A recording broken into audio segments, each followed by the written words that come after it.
What's going on? What's going on? What's going on, man? I'm here. Talk a little boxing. Um, come on in, Facebook, YouTube. We got a new little streaming situation we got going on over here at Crunch Time. And I kind of want to come on here to talk some boxing, but at the same time, I want to basically test this thing out before our podcast tomorrow. Yeah, we do got a podcast tomorrow. Um, the podcast starts at 2 o'clock. We trying to knock it out early because I know, the playoffs starting, and there's gonna be a lot of things going on. People gonna be at each other's house watching the game and stuff like that. So I wanted to put out a little news about boxing this first quarter before the playoff consumes our energy. You know what I'm saying? So yeah, that's all I'm pretty much doing. Let me take this off. That's all I'm doing, man, is chiming in on a little boxing before the playoffs take over. Cause football as far as sports is concerned, football runs America, man. That's how it is. Probably how it's always gonna be. So yeah, man. So I want to talk about some boxing, man. I talked to one of my homeboys yesterday. And he was asking me about the upcoming fights for this year. And I had did a video yesterday about the Terrence Crawford situation. And in the video, I also had said that the first part of the year for boxing normally the past few years have been kind of slow. Reason being is because they're getting bouts together. The sanction bodies or some of them are re-ranking the fighters, and basically they're getting their number one contenders aligned up. Boxing is a lot of politics, so that's pretty much what's going on. You got a lot of fighters that fought last year from around August to about December. So towards the last quarter, well, the last quarter of last year, you had a lot of your star boxers fighting. So the good thing about that is most of them, if they fought the last quarter of last year, then you should see them back early spring, summertime. That's normally how they go. Boxers normally fight about probably twice a year, unless you Canelo. Canelo went on a tear. I think Canelo fought 4 times in 11 months, which is unheard of for today's time.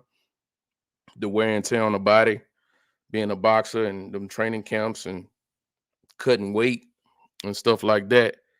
That could be a tear on your body. But but yeah, man. So I want to talk about the. I'm looking down because I'm trying to see if this is going live on Facebook. I don't see it. But I want to talk about the first quarter. So I'm gonna talk about the first fight that I want to highlight. The first fight is the Jermell Charlo Brian Castano. Now they fought back. Oh man, June, July, somewhere up in there, and it was for undisputed. And if you don't know what undisputed is when you fight for all the belts. I know it's a lot of belts in boxing, and sometimes it can be confusing. And they fought for all the belts: the WBC, the WBA, the IBF, and the WBO. So Jermell Charlo is the WBC, WBA, and the IBF champion. Brian Castano is the WBO champion, right? So when they meet up, they will be fighting again because this will be fight number two. I don't know if you caught the first fight, but the first fight ended in a draw. Um, so they'll be fighting for all of the belts, for all the marbles, man, and it's gonna be a big fight. That first fight I saw, I did not think Brian Castano would walk down Jermell Charlo, and what I mean by walk down is step straight to him because of Jermell Charlo's power and his history, for sitting boys down. You know what I'm saying? When he touch you, sitting them down. You know what I'm saying? He got power. But Brian Castano came in there, very solid game plan. He did get hit a lot, but man, he punished Jermell Charlo on the other end also, which was shocking to me. He is a smaller man, so I thought that he would try to box more, boxing spots and move around, but he walked straight to Jermell Charlo and he was ready to rumble, man. And I was very impressed by Jermell Charlo, man. Um, I was impressed by Jermell Charlo and what I'm sorry, Brian Castano and what he did as far as his game plan. Um, it was dope. It was dope to what he did. But anyway, yeah, man, it was a very good fight. Jermell Charlo was the odds favorite, slightly, probably 60-40. But I expect this next fight to be closer. And I'm gonna be honest with you, I don't expect a stoppage. I just think that Brian Castano's chin is very, very sturdy, and he'll be able to take Jermell Charlo's power. Jermell Charlo would just have to basically outbox him. Use the jab. He's a longer fighter. He has a longer arms. He has probably one of the best jabs in boxing, and he uses it very well. It's a stiff jab. I think he would have to use that to win this fight, man. This is not gonna be an easy fight. Might be his toughest task since the Tony Harrison fight. The difference between Brian Castano and Tony Harrison is Brian Castano probably is not a better boxer than Tony Harrison, which Jermell Charlo lost to, and he avenged that loss. But the fact that Brian Castano chin is better, so a lot of stuff that he gets hit with, he's not going down. Whereas Tony Harrison did. He hit the canvas a few times and he ended up getting stopped. So that right now, the first quarter, that will be the biggest fight because of the fact that it's for undisputed, right? So that would be the biggest fight. Um the next fight that we have will be for undisputed also. The next fight will be Devin Haney versus George Kambosos. That's the next fight that would be a big fight. So George Kambosos beat Teofimo Lopez 2-3 months ago. He beat him, and he shocked the world. So just to give you a rundown on what happened with that fight was pushed back about 4 times. They probably fought almost a year after they were supposed to fight originally, right? So basically what happened is the fight went to what they call purse bid. So they had these different promotional companies come in and bid on the fight, and the dates kept getting pushed back because they were scheduling dates on other sporting events that they thought would take away from their numbers once the fight was aired. The fight is all about money, it's all about pay-per-views, it's all about ticket sales, um, paid streams, not stolen streams, paid streams, from the networks and stuff like that. And so basically what happened was they kept pushing it back, kept pushing it back, kept pushing it back. So they finally got in the ring and they fought. And I'm sorry, Teofimo Lopez came in. I'm talking about the Teofimo Lopez Kambosos fight right now, not the Devin Haney Kambosos fight. Teofimo came in and said basically that he was going to stop George Kambosos in the first round. And he actually came out fighting like that. right? He came out, it's like he ran out the corner and he started throwing heavy leather, man. He was throwing shots, basically trying to get him out of there quick. And later on in that first round, George Kambosos caught him with looked like an overhand right and dropped him. That changed the whole dynamic of the fight, right? Because you gotta look at it like this. Once he dropped him in that first round, that's pretty much a 10-8 round.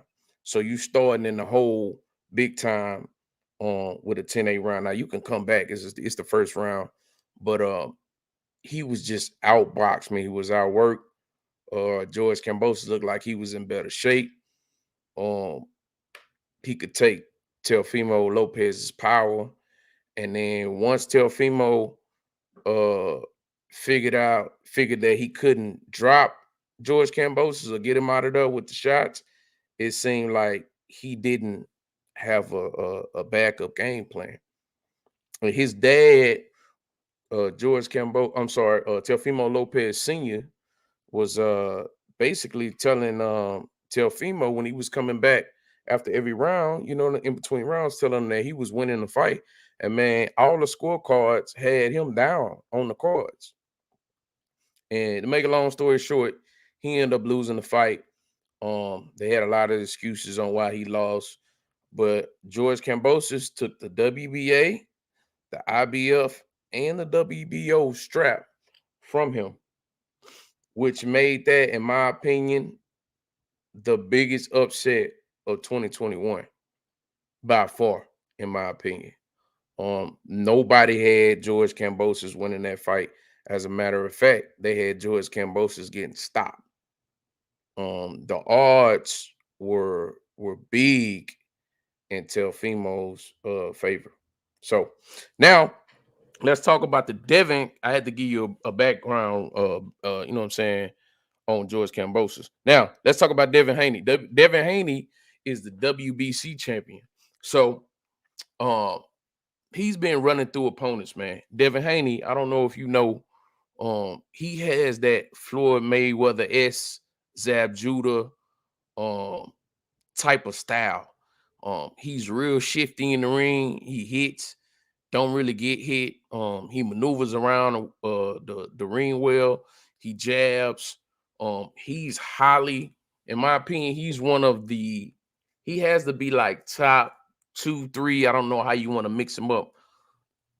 Young fighters, young champions in the world. He has to be up there. I don't see there's no way that you can't put him in there as being one of the top guys in the world, to be perfectly honest with you. So in this fight, man, I feel like Devin, and they all supposed to fight in Australia, which is George Kambosos's, that's where he's from. So I will tell you this. He does have the hometown with him. So meaning, he probably had the judges and all that stuff. So I feel like Devin Haney is gonna have to completely dominate George Kambosos to probably get a split decision, man. And now I'm just being real. He probably gonna have to beat him probably like 9 rounds to 3. Probably gonna have to beat him like 9 rounds to 3. I say anything like 8-4, you'll be pushing it, and definitely 7-5. I feel like they'll rob Devin Haney of his belt over there in Australia. You don't believe me?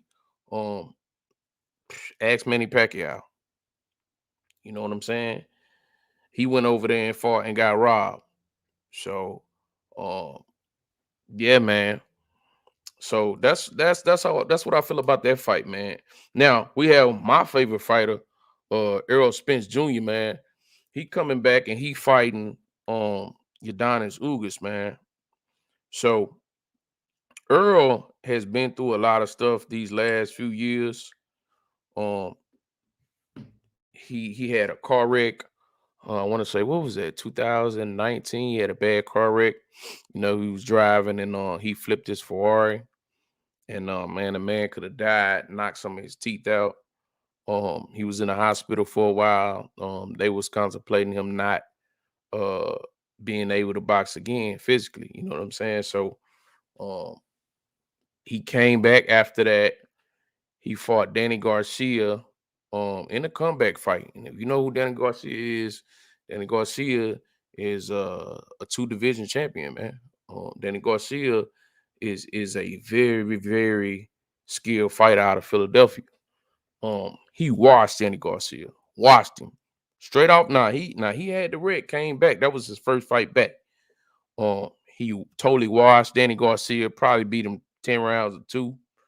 Um, Unanimous decision. There was no question who won that fight. It was they dominated him. Which was very, very impressive. And then he came back, and the next fight, he was trying to fight Pacquiao. As a matter of fact, he had the Pacquiao fight. They did interviews and all that stuff. Promoting the fight, trying to sell a fight. And basically what happened was Errol Spence went to do his checkups. When you're a fighter, you got to get your physical checkups to make sure everything is good. It's a physical sport. You going in there, y'all punching on people. Everybody know the human head is not made to be punched and stuff like that. So he went in there to do his physical, and the doctor told him that he had a torn retina in his eye, detached. So he ended up not being able to take the Pacquiao fight and end up Yordenis Ugas came in because he was the next one in line for the WBA belt, right? He was the next one in line for the WBA belt. So I'm sorry, my fault. Yordenis Ugas was a champion. He got promoted to be the champion because of the Pacquiao situation. So he wasn't the next one in line. He was the actual champion. So Pacquiao and Ugas fought for the WBA belt, right? So they fought for the WBA belt.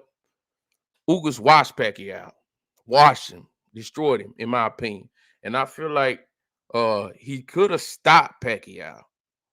In my opinion, he could have stopped him. But he won unanimous decision, man. Ugas is a very, very skilled fighter. He has the fundamentals of boxing down pat, man. He's a very, very, very good fighter. Big, strong. He's a big 147, man. Dude probably look like he could be fighting at least 160. Even with his height, I think he like 5'9" or 5'10", but he's a very, very strong 147, big frame. And it's gonna be this fight between him and Errol Spence is gonna be a very, very um good fight. It's gonna be very entertaining. It's gonna be skill for skill. Two of your bigger welterweight, bigger, strong, fundamentally sound um welterweights. It's gonna be, bro. I cannot wait for that fight. It's gonna be like a chess match. But when they get in there in the trenches, man, and they get in the pocket, man, it's gonna be some shots fired off, man. And I can't wait for that fight. So yeah, man, that was just my little small little breakdown of the fight. I don't want to go too long. It's been look like I've been up almost 20 minutes. But that's my little breakdown of what's gonna happen in the first quarter of uh of 2022, man. You know what I'm saying? 2022 is going down, man. You know what I'm saying? Like um all these fighters are either fighting, all these fights that I named, they're either fighting for undisputed or they're fighting for three belts. Like I said, Errol Spence and Ugas, that fight is whoever wins that bout is one belt away from being undisputed, like the other two fights I named. So it's gonna be big. Um, you know what I'm saying? Get your popcorn ready for early 2022, man, because we got a lot of good fights to watch, and they're gonna sprinkle in some more fights. I know Anthony Joshua should be fighting Ugas to try to get his belt back. He lost. So yeah, man, it's gonna be ridiculous, man. So that's my first quarter. I'm always here to talk boxing. If any of y'all want to get on here every now and then, I'm gonna go live. And you know what I'm saying? If y'all want to talk boxing, we can get up here and talk upcoming fights, past fights, everything, man. You know what I'm saying? Just hit me up, hit me in the inbox, send me a message or whatever. We can get on here and we can, we can kick the can around and talk some boxing, man, or whatever sport you want to talk. All right. So this is me, Crunch Time Sports host, and I'm out, man.